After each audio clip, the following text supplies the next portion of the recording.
7 यत्रापि कुत्रापि गता भवेयुः हंसा महीमण्डलमण्डनाय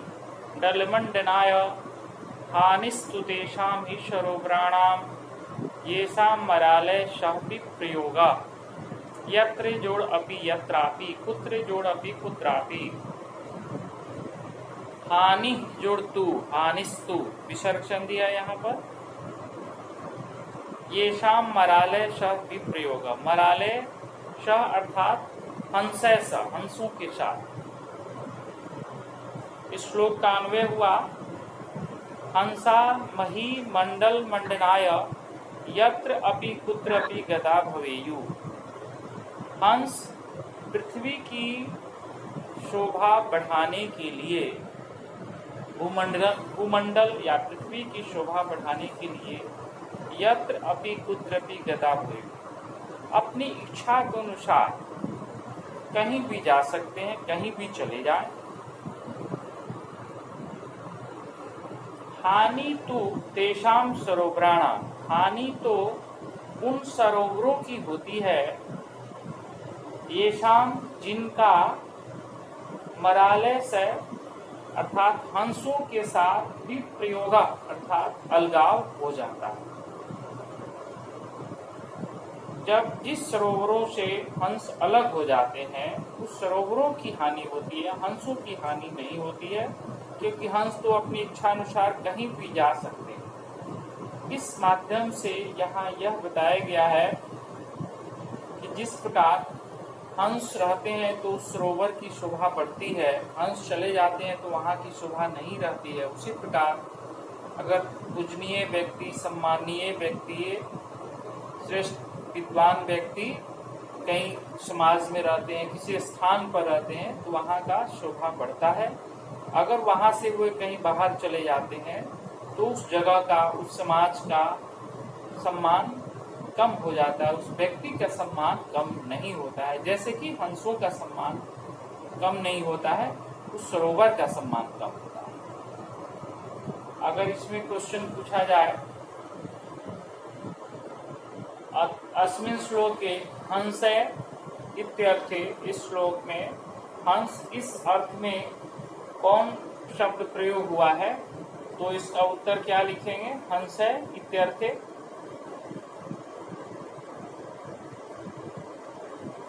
हंस के अर्थ में इसमें क्या प्रयोग हुआ है?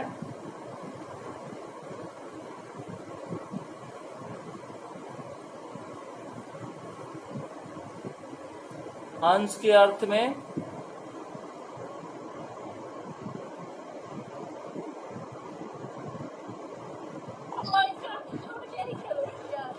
हंस के हंसय इति अर्थे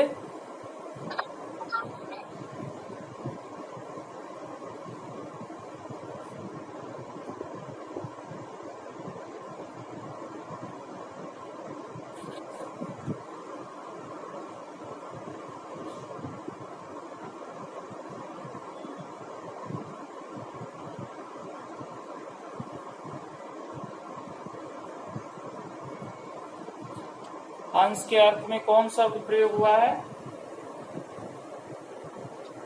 मरालय।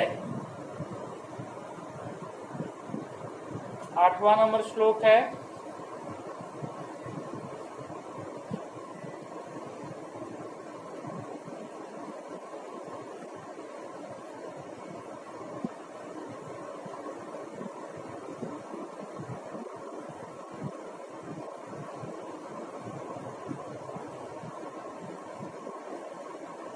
गुणा गुणज्ञेषु गुणा भवन्ति तेन गुणं प्राप्त भवन्ति दोषा आस्वाद्यतोया प्रवहन्ति दोषा आसाद्यतोया प्रवहन्ति नद्य समुद्र मासाद्य भवन्त्य पेया।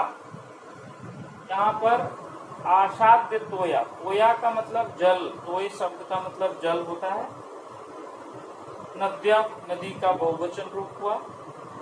समुद्रम आसाद्य अर्थात समुद्र को प्राप्त करके, भवंती जोड़ अपेया, अपेया मैंने नहीं पीने योग्य।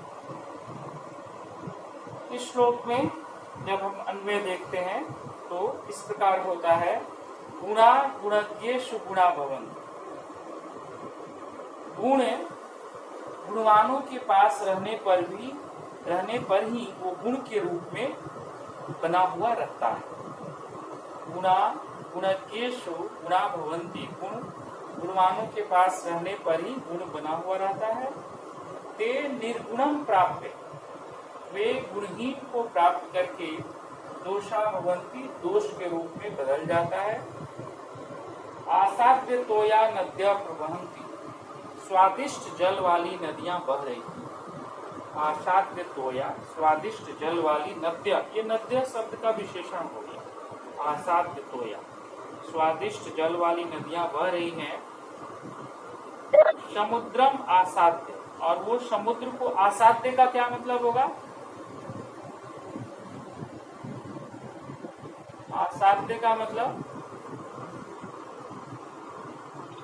बिना स्वाद के, प्राप्त करके, समुद्र को प्राप्त करके अपेया भवन्ति, नहीं पीने योग्य हो जाती। इस श्लोक में अगर पूछा जाए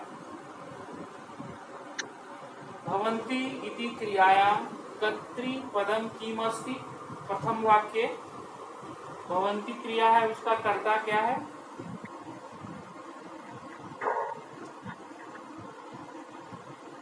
गुणा।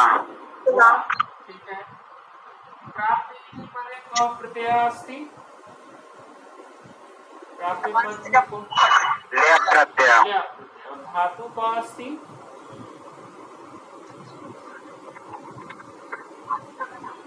आप धातु, जर आप ले। ठीक है। आसाद्य तोया प्रवहन्ति नद्या, अस्मिन् वाक्ये क्रियापदम किमस्ति, कर्तृपदम किमस्ति?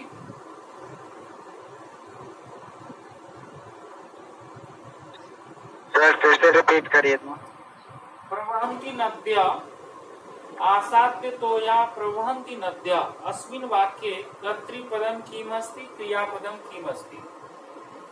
इस वाक्य में कर्ता क्या है और क्रिया क्या है? क्रिया है प्रवहन्ति और कर्ता है नद्या। नद्या, ठीक है।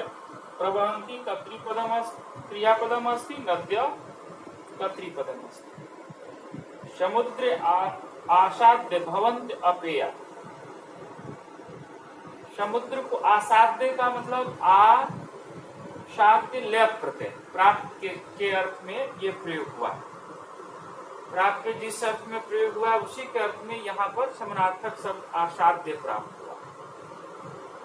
समुद्रम आशा, समुद्र को प्राप्त कर, वहां था गुणहीन को प्राप्त करके। इस तरह का ये श्लोक 1 नंबर हुआ। इसके बाद हम लोग इसका अभ्यास देखेंगे।